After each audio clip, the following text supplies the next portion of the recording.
Aitäh Kultuurikeskusele ja Keila koolile selle ilusa kontserdi eest.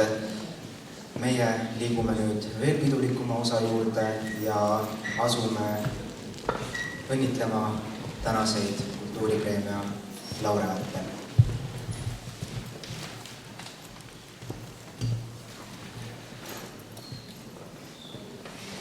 Ta on õpetanud rahvatantsu nii noortele kui täiskasvanutele. Tema tantsurühmad on edukalt esinenud Keila linna piirkondlikel sündmustel, üleriigilistel tantsupidudel ja välisriikides. Tema kirg rahvatantsu vastu sai alguse 1986. aastal, kui ta liitus tantsurühmaga Spekter.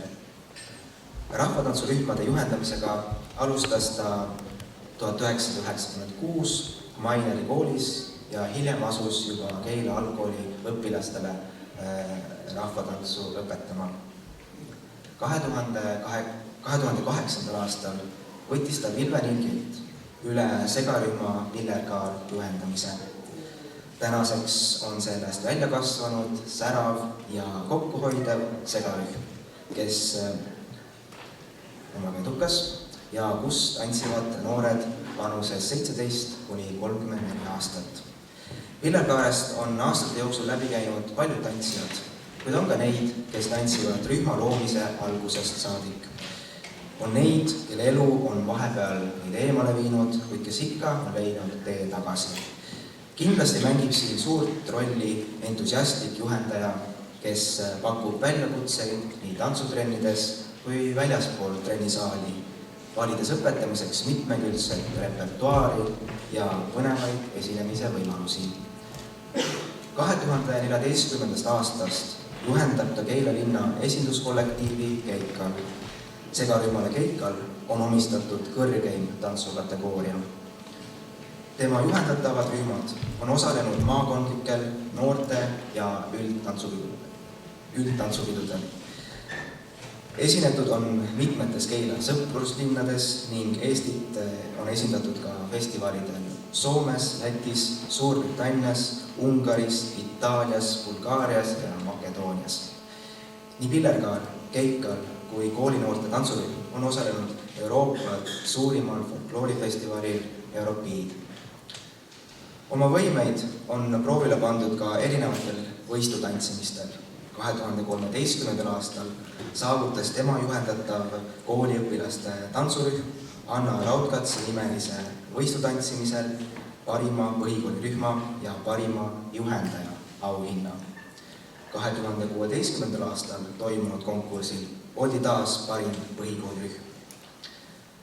Ning aastal hiljem saavutati Ullo Toomi tantsude võistlutantsimisel 3. koht B-segarühmade arvestuses.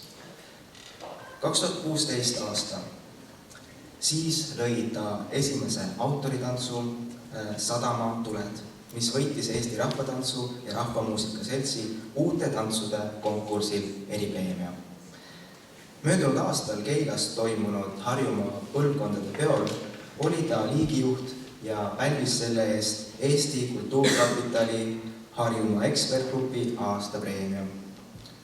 Ta tegeleb tantsu juhendamisega südamega. Seda märkavad kõik tema tantsijad ja see kiirgab läbi tantsu loodetavasti ka vaatajateni.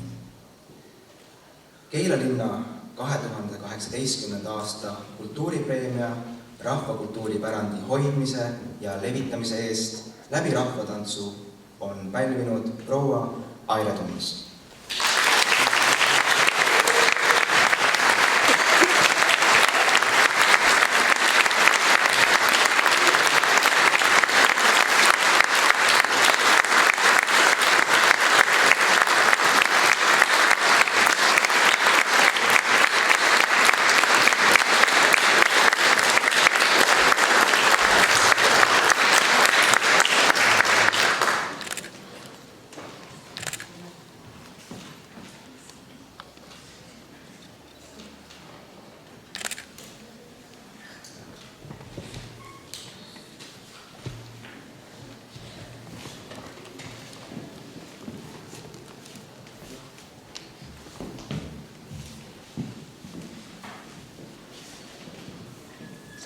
on väga eriline tunne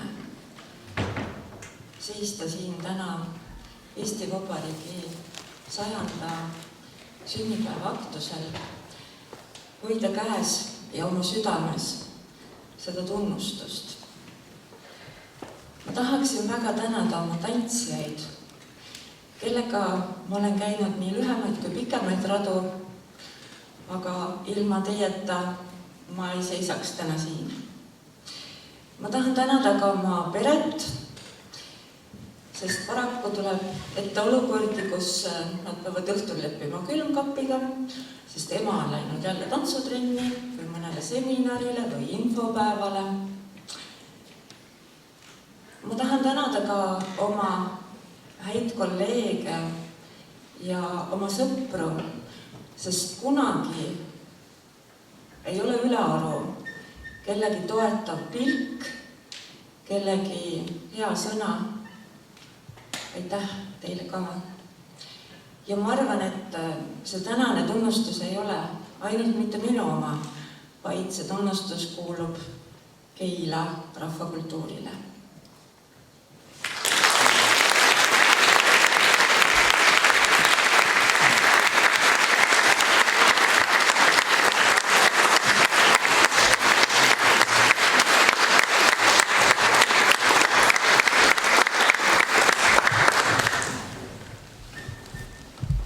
Keila jalgpalliklubi on asutatud 1995. aastal.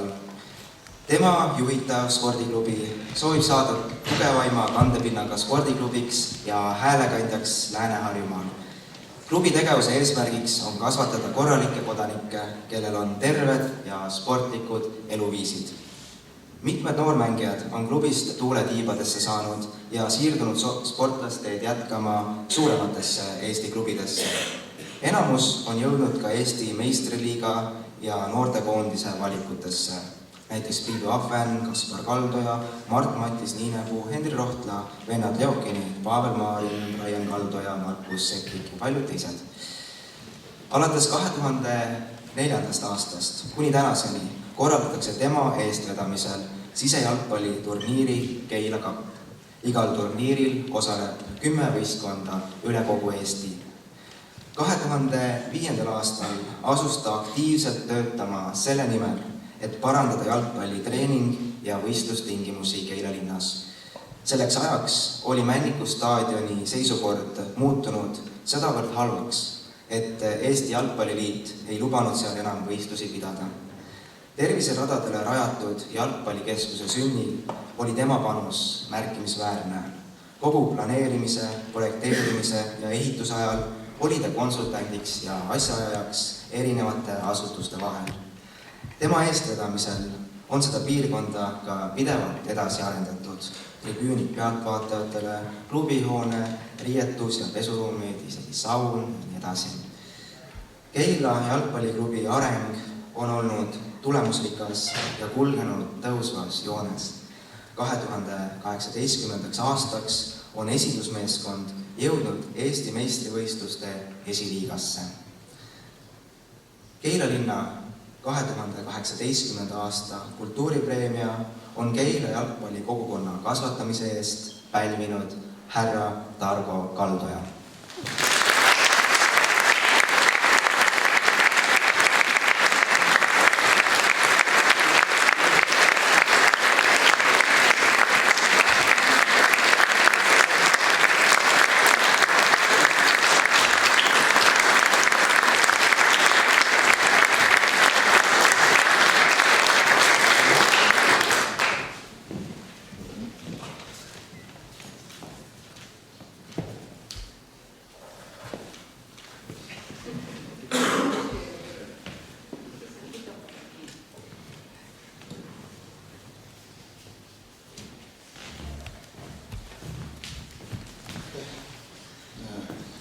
Tere, saalis viibijad, et räägin lühikese looga jalgpallist.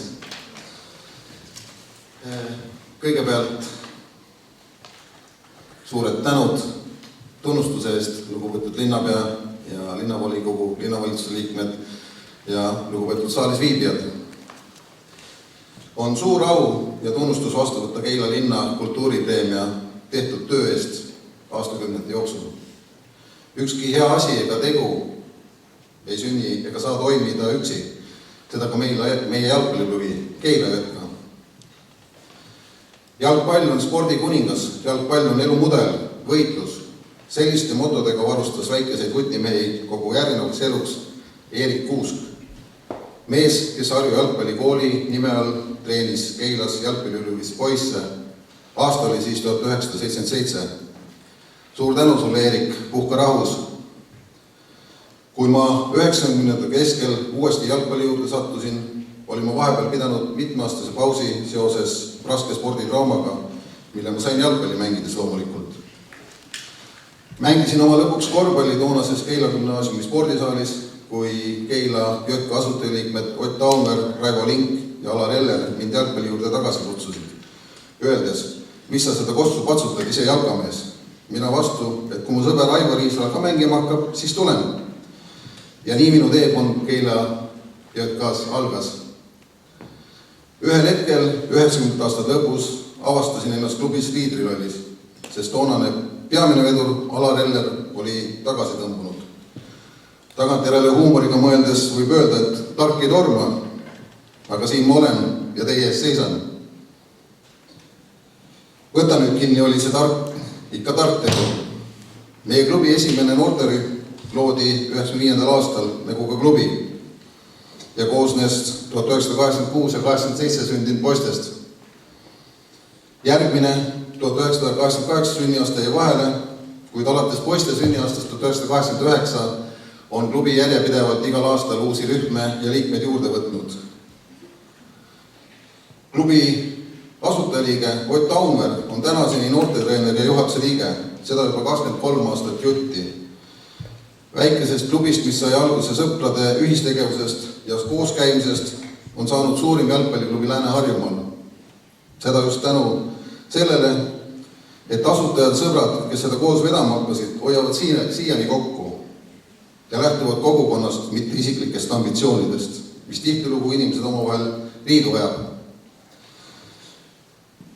Kui 1995 alustati ühe noortevõistkonna ja treeneriga, siis 2018 osaleb Eesti erinevatel tasemetel meistrivõistlustel 13 võistkonda, sealhulgas 11 noortevõistkonda.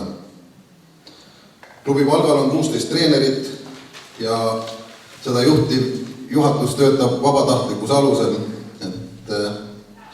Selle kupatuse haldamisega on tegemist piisavalt, kui mitte öelda palju.